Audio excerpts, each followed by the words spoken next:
할렐루야. 하나님의 은혜와 평강이 우리 예수비전교회 모든 성도님들 가정에 가득히 넘치기로 축복합니다. 한 주 동안도 폭염 속에 얼마나 수고 많으셨습니까? 좀만 참으면 됩니다. 좀만 참으면 크리스마스가 다가옵니다. 네. 우리 좌우로 앞뒤로 인사하겠습니다. 사랑하고 축복합니다. 인사하겠습니다. 사랑하고 축복합니다. 네, 감사합니다. 우리 기도하겠습니다. 걸어가신 하나님, 이번 여름도 하나님께서 우리에게 은혜 주셔서 영아부에서부터 또 청년부까지 모든 성경학교와 수련회를 은혜 가운데 잘 마치게 하시니 감사합니다. 뿌려진 하나님의 말씀이 우리 다음 세대의 심령 속에서 아름답게 자라나고 꽃피고 열매 맺도록 하나님께서 역사하여 주옵소서. 수고한 모든 교사들 하나님께서 그 수고와 섬김을 위로해 주시길 소망합니다. 오늘 또 아버님을 천국으로 환송하고 예배에 참석한 우리 이철진 성도님, 유미경 집사님 가정을 주님께서 위로해 주옵소서. 하늘 소망으로 함께하여 주시고 아버님 먼저 가신 그 믿음의 길, 믿음이 잘 계승되어서 하나님을 기쁘시게 하는 믿음의 가정으로 든든히 서가게 하여 주시옵소서. 또 우리 정하영 집사님 가정에 또 장례가 진행됩니다. 위로의 하나님 함께하여 주셔서 모든 유가족들을 주의 소망으로 위로하여 주시고 모든 장례의 절차 가운데 하나님께서 함께하여 주옵소서. 이 시간도 주의 말씀 앞에 섭니다. 베드로 전서의 말씀을 통해 잘 깨닫도록 성령님 우리의 심령에 조명하여 주시고 또 깨닫고 순종으로 나아가도록 결단하도록 하나님 역사하여 주옵소서. 우리 구주 예수 그리스도의 이름으로 기도드립니다. 아멘. 오늘 설교의 제목은 성경적 베드로전서 7번째, 우리 같이 제목을 함께 읽겠습니다. 시작. 남은 날들을 사는 법. 남은 날들을 사는 법. 우리 지난주 잠깐 복습하겠습니다. 지난주 설교의 제목은 영광된 목적지에 이르는 황홀한 순례자들이었습니다. 사도 베드로는 교회가 순례자가 되어서 걷는 믿음의 여정의 마지막 그 목적지가 무엇인지 어디인지를 보여주죠. 그것이 바로 지난 시간 3장 22절 3장의 마지막 절에 그 황홀한 목적지, 영광스러운 목적지를 드러내는데요. 자, 3장 22절 보겠습니다. 제가 읽겠습니다. 그는 하늘에 오르사 하나님 우편에 계시니 천사들과 권세들과 능력들이 그에게 복종하느니라. 우리 교회가 예수 그리스도를 따라 도착하는 도착할 목적지가 어디예요? 하나님 보좌 앞이라고 되어 있습니다. 바로 예수님과 연합한 우리 교회는 반드시 이 목적지를 향해 나아간다는 것이죠. 그래서 고난 가운데 있는 이 수신자들에게 우리의 목적지가 저기이니 그 목적지를 보여주고 그 목적지를 향하여서 우리가 담대히 나아가자라고 권면하는 것이죠. 그래서 예를 들었죠. 지난 시간에 그 아름다운 경관과 경치를 보기 위해서 산을 넘고 막 들을 건너 위험을 무릅쓰고 가서 그 아름다운 경관을 볼 때 어떤 마음이 든다 그랬어요. 야, 여기 어려워서 중간에 포기했다면 어쩔 뻔했나, 안 왔으면 큰일 날 뻔했다라는 그런 마음이 든다고 했죠. 마치 그와 같습니다. 그래서 3장 22절은 우리의 신앙인들이 교회가 예수님을 따라서 걸어가는 그 믿음의 여정의 마지막이 얼마나 아름답고 영광스럽고 위대하고 황홀한지를 보여주는 그림이라 그랬어요. 그렇게 베드로전서 3장 마지막 그림을 피날레로 보여주고 딱 끝나면 좋을 것 같은데 4장과 5장이 있어요. 여러분, 이 영광스러운 목적지를 보여주고 4장과 5장이 또 이어집니다. 그렇다면 도대체 4장과 5장에는 어떤 이야기가 있는 것일까요? 왜 이렇게 목적지까지 보여줬으면 이제 할 말 다 한 거 아니에요? 그럼 그냥 끝나면 되는데 왜 또 4장과 5장이 이렇게 이어질까요? 이유가 있습니다. 예수 그리스도는 이미 실제 그곳 목적지에 이르러서 통치하고 계시지만 우리는 아직 다다르지 않았습니다. 우리 교회는 성도는 아직 이 세상 가운데 마치 노아의 방주에 탄 노아의 8명 가족처럼 저 아라랏산 새하늘과 새 땅을 향하여 나아가는 것처럼 우리는 아직 그곳에 다다르지 않고 여전히 아직도 가야 할 길, 가야 할 여정을 가는 중이에요. 가면서 우리는 전투하고 싸우고 있는 중입니다. 그래서 베드로는 그 황홀한 목적지를 확인한 교회가 이제 더 나아가야 할 남은 여정 속에서 어떻게 살아가야 하는지를 우리에게 보여주는 것이죠. 오늘 설교의 제목이 남은 날들을 사는 법이라고 했습니다. 이것이 이제 4장 2절에서 가져온 제목인데요. 자, 2절 말씀을 우리 함께 보겠습니다. 2절 같이 읽습니다. 그 후로는 다시 사람의 정욕을 따르지 않고 하나님의 뜻을 따라 육체의 남은 때를 살게 하려 함이라. 아멘. 여기 육체의 남은 때, 육체의 남은 날들을 살게 하려 함이라. 하나님의 뜻을 따라 육체의 남은 때를 살게 하려 함이라. 여기서 가져온 제목이 이제 남은 날들을 사는 법입니다. 남은 날이라고 했을 때 우리가 칭할 때는 전제가 있겠죠. 남은 날들이라 할 때는 어떤 기준이 있어요. 예를 들어 군인이 입대해가지고 군 복무를 하다가 제대할 그 날이 있으면 그 날을 기준으로 이제 제대하기가 남은 날을 기다리며 가는 거죠. 또 어떤 부부가 열심히 일해가지고 이제 아파트를 분양받아서 새 집을 얻어서 이제 집에 들어갈 그 날이 있으면 이제 그 날을 기준으로 이제 남은 날이 되는 것입니다. 또 멋진 여행지에 우리 친구들과 간다든지 이스라엘 성지순례를 가면 얼마나 설레요. 그 몇 월 며칠 출발하는 그 날을 기준으로 이제 남은 날이 되고 여행 준비도 하게 되고 새 집에 입주도 하게 되는 것이죠. 남은 날들. 우리 성도 여러분 요즘에 어떤 남은 날들을 살고 계세요? 여기 2절에 남은 날들은 그렇다면 기준이 뭘까요? 2절에서 남은 날들, 남은 때라고 하는 기준은 뭐예요? 바로 우리가 앞에 살펴본 것처럼 영광스러운 예수 그리스도께서 먼저 도착하신 그 목적지, 하나님의 나라, 천국에 도착할 주님을 다시 만나는 그 날을 기준으로 남은 날들이라고 하는 거예요. 그러니까 남은 날들이라고 부르는 것은 그냥 부를 수 없어요. 예수 그리스도를 나의 주인으로 고백하고 그 예수 그리스도를 다시 만날 소망이 있는 사람들이 뭐라고 이 일상의 날들을 고백하는 거예요? 남은 날들이다 라고 고백을 하는 것입니다. 자, 하늘의 황홀한 광경을 가슴에 품고 다시 이제 현실을 헤쳐나가야 하는 교회들을 향하여서 그 남은 날들을 어떻게 살아가야 하는지 오늘 1, 2, 3절을 통해 이제 두 가지를 살펴보도록 하겠습니다. 자, 두 가지인데 오늘 첫 번째 먼저 읽고 시작하게요. 우리 첫 번째 같이 읽습니다. 시작. 영광의 관점에서 고난을 바라보도록 무장해야 된다.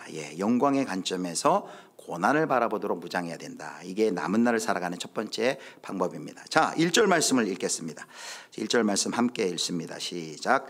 그리스도께서 이미 육체의 고난을 받으셨으니 너희도 같은 마음으로 갑옷을 삼으라. 이는 육체의 고난을 받은 자는 죄를 그쳤음이니. 한글 개역 성경에는 번역이 안 되는데 앞에 그러므로라는 그 단어가 이제 생략이 됐어요. 그러므로 그리스도께서 이미 육체의 고난을 받으셨으니, 여기 그러므로라는 것은 그럼 뭘 받을까요? 바로 앞에 3장 22절의 내용을 받아서 그러므로 하는 것입니다. 22절이 뭐였어요? 그리스도께서 도착하는 영광스러운 그리스도의 고난과 십자가와 그리고 부활을 거쳐서 승천하셔서 도착하실 영광스러운 목적지가 3장 22절에 나와 있어요. 그러면 여기 그러므로 그리스도께서 이미 육체의 고난을 받으셨으니 라고, 이 육체의 고난을 받으셨다는 말은 무슨 뜻일까요? 이런 의미입니다. 십자가의 고난 없이는 부활과 승천이 없습니다. 이런 뜻이에요. 십자가의 고난이 없이는 부활과 승천의 영광이 없다라는 거예요. 그러므로 이 말을 교회하는 것은 교회도 예수 그리스도께서 십자가에 대해서 죄에 대해 죽으시고 고난을 당하시고 죽으신 것처럼 우리 교회도 나도 십자가의 길, 십자가에서 그분과 함께 죄에 대해 죽고 의에 대해 사는 그 십자가의 길, 고난을 걸어야지만 우리도 부활과 승천에 이른다라는 그런 의미가 되는 것이죠. 자, 그렇게 십자가의 고난과 또 죽으심이 있어야 부활과 승천이 있는데, 그러므로 그 뒤에 보니까 이제 구체적으로 뭘 하라고 하냐면 너희도 같은 마음으로 갑옷을 삼으라 그랬습니다. 여러분, 갑옷을 삼아야 되는데 우리 가정마다 갑옷이 다 있으세요? 갑옷 한 벌씩 다 있으세요? 요즘 갑옷 한 벌씩 다 있으신 거 아니에요? 갑옷을 삼으라는 건 무슨 뜻일까요? 무장하라, 그런 뜻입니다. 그래서 세번역 성경에 보면 여러분도 같은 마음으로 무장하십시오 라고 합니다. 근데 여기 같은 마음인데 이 마음이 도대체 무슨 마음일까요? 누구와 같은 마음일까요? 여기 문맥에 보면 이 같은 마음은 바로 그리스도의 마음입니다. 그리스도께서 고난을 당할 때, 십자가를 지실 때 품었던 그 마음과 같은 마음으로 무장을 하라는 것이죠. 고난을 당할 때 그 예수님이 품었던 마음으로 무장을 해야 한다는 거예요. 자, 그렇다면 예수님처럼 고난 앞에서, 고난을 도대체 어떻게 무장하는 것이 예수님과 같은 마음으로 무장하는 걸까요? 고난 앞에서 예수님의 자세를 잘 보여준 게 히브리서 12장 2절이에요. 히브리서 12장 2절, 우리 호산나 찬양대가 2절 읽겠습니다. 시작. 그는 그 앞에 있는 기쁨을 위하여 십자가를 참으사 그럼을 개의치 아니하시더니 하나님 보좌 우편에 앉으셨느니라. 아멘. 히브리서 12장 1절과 2절에 보면 우리의 믿음의 이 여정을 경주에 비유하죠. 얽매이기 쉬운 죄, 또 경주를 방해하는 여러 가지가 있을 때 도대체 어떻게 그 어려움을 꿰뚫고 이기고 끝까지 완주할 수 있을 것인가, 그 방법을 히브리서 기자가 2절에 얘기하는데요. 예수 그리스도를 바라보래요. 그런데 그 예수 그리스도는 믿음의 주가 되시고 온전케 하시는 이다. 믿음의 주는 시작해 하신 분이란 뜻이에요. 온전케 하신 분은 이제 끝내시는 분이라. 이 믿음의 길에 저와 여러분을 초대하시고 이 믿음의 길에 우리를 부르신 예수님, 그런데 그 믿음의 길을 완주하신, 먼저 그 믿음의 길을 완주하신 분이 우리를 끝까지 완주케 하실 그 예수 그리스도에게 시선을 고정해서 예수님을 바라보고 의지하라는 거죠. 그런데 그 예수님은 어떤 예수님이냐면 그 뒤에 기쁨을 위하여 십자가를 참으사 부끄러움을 개의치 아니하셨더니, 그 십자가의 고통이 얼마나 커요? 십자가의 그 수치가 얼마나 커요? 그런데 예수님이 그것을 견디게 하셨던 기쁨이 있다 그래요. 여러분, 도대체 예수님께서 십자가에서 그 고난과 고통을 다 견디고도 남을 그 큰 기쁨, 그것이 무엇이었을까요? 그것이 무엇이었을까요? 학자들은 두 가지를 얘기해요. 예수님이 십자가의 고난도 이기고 수치도 이겨낼 만큼 큰 그 기쁨을, 다른 성경에는 그 기쁨을 내다보셨다 그래요. 그 예수님께서 십자가에서 내다보셨던 그 기쁨이 뭘까요? 여러분, 예수님께서 십자가에서 여러분 성도님들의 지금 얼굴을 하나하나 다 기억하셨을 거예요. 여기 기쁨은 뭐냐면 예수님이 십자가에서 못 박혀 피 흘려 죽으심으로 구원받을 성도들을 내다보시면서 바라보시면서 그 성도들이 구원받을 그 기쁨이라는 거예요. 저와 여러분, 지금 오늘 예배드리고 있는 여러분들의 얼굴을 생각하면서 예수님께서 십자가에서 그 고통을 기뻐하며 입가에 미소를 지으며 그 고난을 참으셨다라고 묵상할 때마다 얼마나 은혜가 되는지 몰라요. 그것이 첫 번째 기쁨이라는 거죠. 또 하나 기쁨이 있어요. 예수님이 십자가에 못 박혀 죽겠지만 그것이 끝이 아니고 하나님께서 예수님을 부활시키셔서 승천하시어 하나님 보좌의 우편에 앉으실 것, 그 승천과 승기를 내다보시면서, 그 기쁨을 내다보시면서 십자가의 고통을 이기셨다라는 것이죠. 그래서 우리도 똑같이 예수님과 같이 그렇게 우리도 그 고난의 그런 태도와 자세를 갖는 거예요. 예수님이 십자가의 고난을 어떻게 내다봤어요? 하늘의 영광, 하나님께서 준비하신 그 영광을 통해 그 고난을 바라보면서 기쁨을 잃지 않으셨고 그 십자가의 고난을 이기신 것이죠. 그리고 하나님의 그 명령에 온전히 그가 순종하며 나아갈 수 있었던 것입니다. 저와 여러분이 그러한 고난 앞에서의 예수님의 태도를 가지고, 그 마음을 가지고 고난을 대하라는 거예요. 그렇다면 고난 앞에서 그 동일한 예수님의 마음을 가지고 고난을 대한다는 건 뭘까요? 이렇게 얘기할 수 있어요. 그 고난만 보는 것이 아니라 영광을 통해, 앞으로 이 고난의 여정을 통해 우리가 도착하게 될 그 너무나도 멋진 그 영광을 기억하며 영광의 관점으로 고난을 바라보는 것, 그것이 바로 그리스도의 마음과 같은 마음으로 무장하는 것이라는 거예요. 여기가 끝이 아니지, 이 고난이 끝이 아니지, 이 고난을 통해 하나님께서 영광의 나를 인도하시겠지. 그리고 이 고난이 없으면 우리는 내가 받은 구원이 얼마나 귀한 것인지, 우리가 그리고 썩지 않고 새하지 않고 더럽지 않은 그 영광스러운 그 하늘의 유업이 얼마나 귀한지 모르고 이 땅 가운데 살아갈 나인데, 하나님이 고난을, 하나님의 주권 안에 허락하심으로 고난을 통해서 나를 다듬어가고 계시는 것이지 라고 그렇게 생각하는 거예요. 말할 수 없는 영광스러운 즐거움으로 기뻐하면서 주님을 사랑하는 그 자리로 나를 지금 인도하고 고난을 통해 인도하는 것이지 라면서 고난만 보는 게 아니라 영광의 관점으로 보는 것이죠. 여러분에게 그 그림 하나 보여줄게요. 여러분, 이 그림이 도대체 뭔 것 같아요? 첫 번째 그림, 이게 뭘까요? 어떤 그림일까요? 굉장히 크게 나왔네요. 원래 작게 나와야 되는데 이게 무슨 그림일까요? 아무리 봐도 모르겠죠. 어떤 분은 와플 뭐 이렇게 얘기를 하더라고요. 뭘까요 도대체? 여러분, 이 그림을 보기 위해서는 큰 그림을 봐야 돼요. 이 그림은 조그만 퍼즐의 조각이에요. 자, 큰 그림 뭘까요? 큰 그림 보여주세요. 뭐였습니까? 예, 기린의 한 퍼즐 조각이에요. 그 퍼즐 조각 하나만 가지고 봐서는 이게 무슨 의미인지 알 수 없겠죠. 그러나 큰 그림을 본 다음에는 이 그림이, 큰 그림이 어느 조각에 저기 좀 있는 거구나 알 수 있는 거예요. 이게 조금 멋진 경관이었으면 아주 더 좋았을 것 같아요. 우리에게 그 멋진 경관처럼 아름다운 영광스러운 목적지라는 그 큰 그림, 그 영광의 그림을 가지고 오늘 내가 들고 있는 이해할 수 없는 그 고난을 바라볼 때 그 영광이 고난의 의미를 해석할 수 있게 해준다라는 것이죠. 여러분, 지금도 우리가 살아가면서 고난 그 자체만 바라보면 낙심되고 힘들고 절망되지만 그리스도의 마음을 가지고 무장하여서 이 작업이 되시는 우리 성도님들, 그리스도인들이 많아요. 하늘의 그 영광을 바라보면서 그 고난을 바라보는 거죠. 그렇게 영광으로 고난을 바라본 한 분을 소개할게요. 우리 금요기도회 때도 얘기했는데요. 1956년에 인류에서 가장 마지막 남은 살인부족 에콰도르의 아우카 인디언들에게 복음을 전했던 짐 엘리엇이라는 선교사님과 네 분의 동료 선교사님이 있어요.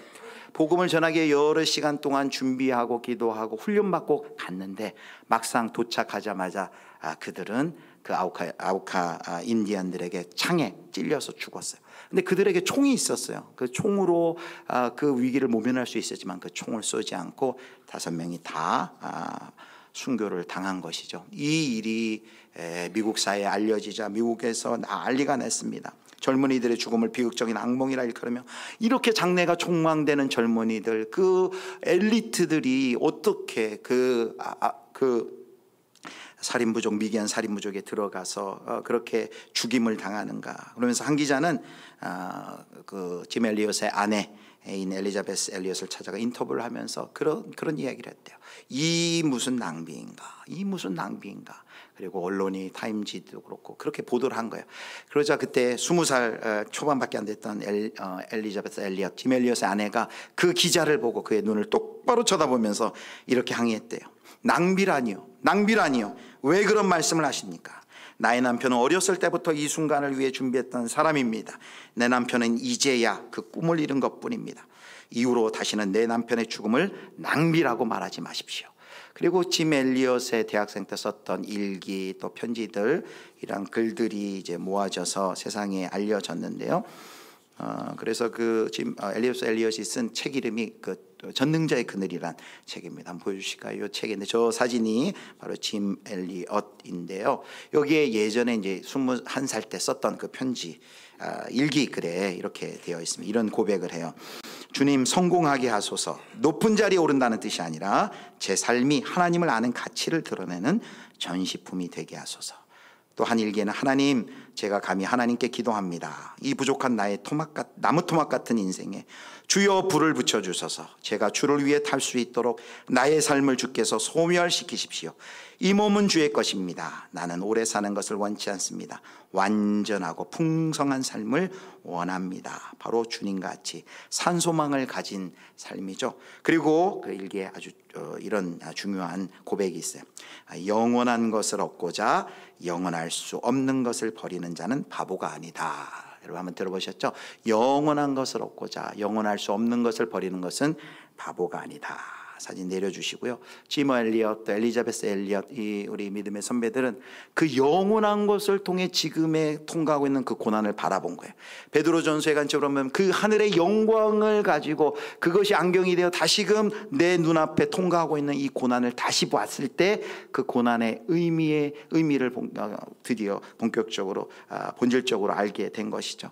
사랑하는 성도 여러분, 우리가 이것이 바로 이 남은 날들을 살아갈 때 우리가 해야 될 이 무장이 뭐예요? 마음의 무장이 뭐예요? 바로 마음의 무장이 그리스도께서 고난을 당하셨던 것, 고난 앞에서의 그 태도, 하늘의 영광을 바라보면서 그 고난 앞에서도 기쁨을 잃지 않으시며 하나님께 순종했던 그 자세로 우리도 고난을 통과하면서 하나님의 말씀에 순종할 때 선한 행실을 통해 선한 행실을 해나갈 때 당하는 그 고난 앞에 우리가 어떻게 한다는 거예요? 영광의, 그 하늘의 영광을 바라보고 영혼의 관점에서 그 고난을 보는 거죠. 결국 우리가 당하는 고난은 뭐냐면 하나님께서 우리에게 주신 것들 통해 사는 일상에서 관계 속에서 고난을 경험하는 거잖아요. 그러니까 우리가 다시 한번 생각해 보는 거죠. 만약에 돈이라는 물질이라는 걸 우리가 다시 한번 영혼의 관점에서 그 돈을 바라본다면 어떻게 될까요? 그 돈이 절대적인 목적이 될 수가 없겠죠. 그것은 하나님의 나라와 영광을 위한 수단으로 쓰임을 받아야 되겠죠. 그래서 그 돈이 그 우상이 되는 것에서 해방이 되어서 다른 사람들을 축복하는데 이 돈이 쓰여지고, 하나님께서 우리의 일상을 감당하는데 적절하게 그 돈이 쓰여질 겁니다. 마찬가지로 영혼의 관점에서 지금 안타까워하고 후회하고 낙심하고 있는 그 부분들을 다시 한번 우리가 바라보자는 것이죠. 그것이 건강입니까? 또 그것이 관계입니까? 그것이 뭐 어떤 은사입니까? 그것이 시간입니까? 시간도 마찬가지예요. 시간을 볼 때 우리가 남들에게 시간 내주는 것도 쉽지 않지만, 영혼의 관점에서 볼 때 우리가 이 세상을 떠날 때 하는 가장 큰 후회가 뭐라 그래요? 사랑하지 못한 것이라 그러잖아요. 사랑하는데 시간을 내가 좀 더 낼 것, 사랑한다 고백하지 못한 것 후회한다 하지 않습니까? 영혼의 관점에서 다시금 바라볼 때 우리의 삶의 태도와 자세와 행동이 달라질 수밖에 없는 것이죠. 이것이 첫 번째, 바로 영혼의 관점에서 고난을 보는 것, 보며 무장하는 것이 이제 첫 번째, 남은 날들을 살아가는 우리의 태도와 자세입니다. 자, 오늘 두 번째를 같이 보겠습니다. 같이 읽습니다. 시작. 죄를 그치고 하나님의 뜻을 따르는 삶을 살아야 한다.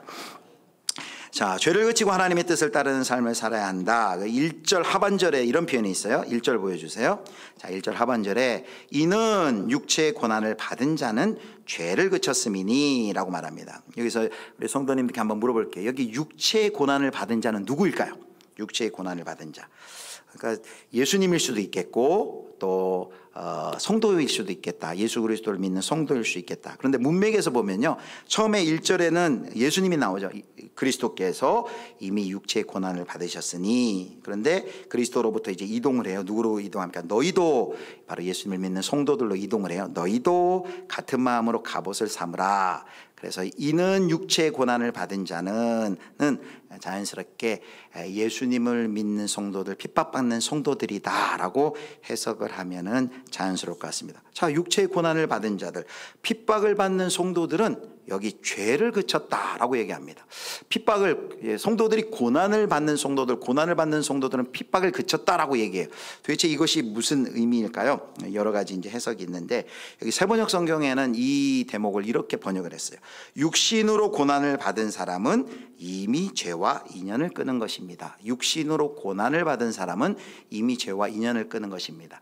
이 구절을 우리가 바르게 해석하기 위해서는 로마서 6장 10절 11절에 도움을 받아야 돼요. 자, 10절 11절 한번 보겠습니다. 10절 11절. 우리 10절은 우리 여성도님들이, 11절은 남성도님들이 읽겠습니다. 10절 시작. 그가 죽으심은 죄에 대하여 단번에 죽으심이요 그가 살아계심은 11절 이와 같이 너희도, 우리 남자 소년들 안 오셨나요?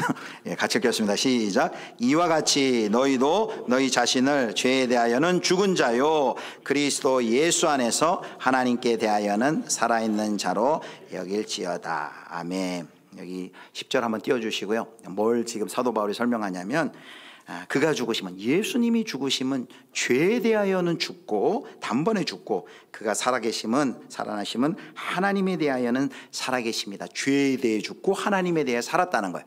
그런데 11절에 뭘 얘기하냐면, 그 예수 그리스도를 주로 고백하고 세례를 통해 그와 연합한 성도들도 똑같다는 거예요. 뭐예요? 11절에 보니까 너희 자신을 죄에 대하여 죽은 자요 그리스도 예수 안에서 하나님에 대하여는 살아있는 자로 여길지어다 라고 그랬어요.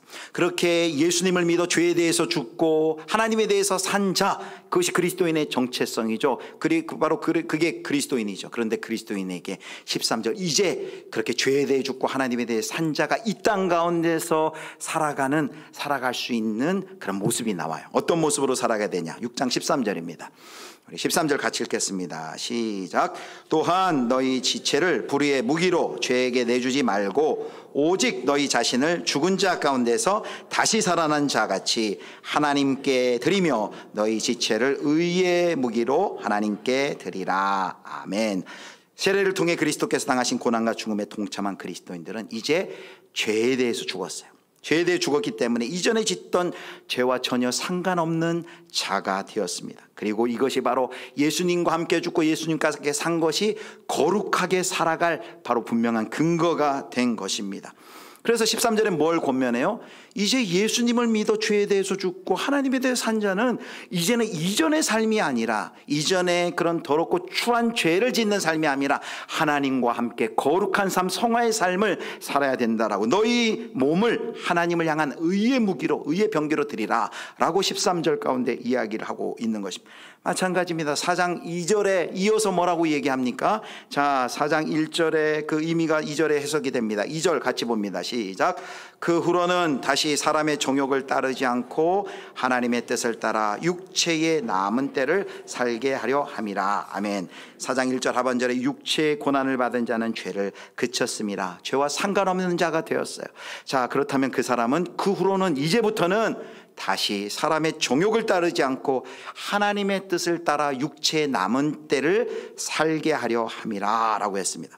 여러분, 정욕이 뭘까요? 정욕이 바로 4장 3절에 보면 아주 자세하게 설명해요. 3절에 정욕 보겠습니다. 3절에, 자, 제가 읽겠습니다. 2절에 지칭한 정욕을 구체적으로 3절에서 6가지로 지목을 합니다. 너희가 음란과 정욕과 술취함과 방탕과 향락과 무법한 우상 숭배를 하여, 6가지인데요 분류를 할 수 있어요. 음란과 정욕은 성적인 죄예요. 술 취함과 방탕과 향락은 술과 관계된 죄예요. 특별히 향락이란 그 원어의 의미는 큰 술잔치라는 그런 의미가 들어있어요. 술과 관계가 있는 것입니다. 이 세상이 그렇죠. 절제 없이 성적 탐심을 불러일으키는 그 문화와 술권하는 사회는 결국 어디로 가요? 마지막 6번째 뭐라고 되냐면, 6번째는 여기 뭐라고 합니까? 무법한 우상 숭배를 하여 라고 합니다. 결국은 무법한 우상 숭배, 돈과 권세와 그리고 헛된 명예를 숭배하는 그런 세상 풍조, 우상 숭배로 갈 수밖에 없는 것이 바로 이 땅의 그 정욕에 가득 찬 삶의 모습이라는 것이죠. 우리가 지난 시간 노아의 방주 이야기를 했잖아요. 여러분, 노아의 방주에 8 식구가 타고 가요. 아직도 비가 내리고 있고 막 파도가 치는데, 노아의 방주에 있는 가족들이 만약에 이런 생각을 한다고 생각해봐요. 이 방주는 너무 단조로워, 재미도 하나도 없어, 한심해 보이고, 저 물속에 한번 뛰어들면 굉장히 재밌을 것 같고 시원할 것 같고 아주 짜릿할 것 같은데 한번 좀 뛰어들면 안 될까라고 만약에 생각을 해본다 하십시오. 자기 거기 생명을 내놓아야만 합니다. 그 죄악과 심판의 홍수에서 하나님이 구해주셨는데 결국 한다는 것이 밖을 내다보면서 내가 좀 물속에 뛰어들면 좋겠는데, 이미 심판받아 그 바닷속에 모든 시체들이 질비하고 모든 죽어있는 그 물속으로 뛰어든다면은 그것은 해서는 안 될 일이겠죠. 그래서 사도 베드로는 3절에 이렇게 얘기합니다. 지나간 때로 족하도다. 우리 3절 보여주실까요? 3절에 보니까 이방인의 뜻을 따라 행한 것은, 앞에 2절에는 하나님의 뜻을 따라와 대조되죠. 이방인의 뜻을 따라, 이 베드로 전서의 편지를 받는 성도들도 이전에는 다 그런 삶을 살았어요. 이방인의 뜻을 따라 행했는데 베드로가 이렇게 얘기합니다. 지나간 때로 족하도다. 지나간 때로 족하도다. 무슨 말입니까? 지나간 때로 족하도다. 이제는 예수님 만나기 전, 이전에 살았던 그 정욕은 다 내려놓고 자신의 뜻과 생각을 따라 욕심나는 살았던 그 삶을, 이제는 우리의 삶에 다시는 그 삶으로 돌아가서는 안 된다라는 거예요. 다시는 그 삶으로 돌아가서야 되겠느냐라는 것이요. 또 하나, 지나간 삶으로 족하다라는 것은 이런 뜻이죠. 너희가 어떠한 상황 가운데서 구원받은 줄 한번 되돌아보라는 거죠. 노아의 그 가족들은 그 홍수 속에서 그들을 구원하여서 지금 방주에 태워놓은 것처럼, 우리가 어떠한 상황 속에서 하나님과 얼마나 떨어져 영원한 형벌을 받을 수밖에 없는 우리였는데, 하나님이 어떠한 상황에서 너희를 구원하여 주었는지 그 구원의 은혜를 잊어버리고 왜 그런 삶을 살려고 하느냐라는 것이 바로 지나간 때로 족하도다라는 것이죠.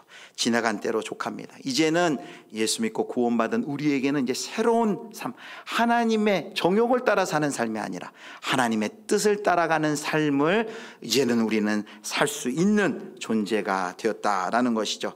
그리고 이 땅 가운데서 죄로부터 자유가 되었을 뿐만 아니라 이제는 하나님을 보이지 아니하는 그 하나님을, 영광스러운 하나님을 그 즐거움으로 기뻐하면서 사랑하는 그 자유로 우리가 지금 나아가고 있다라는 것입니다.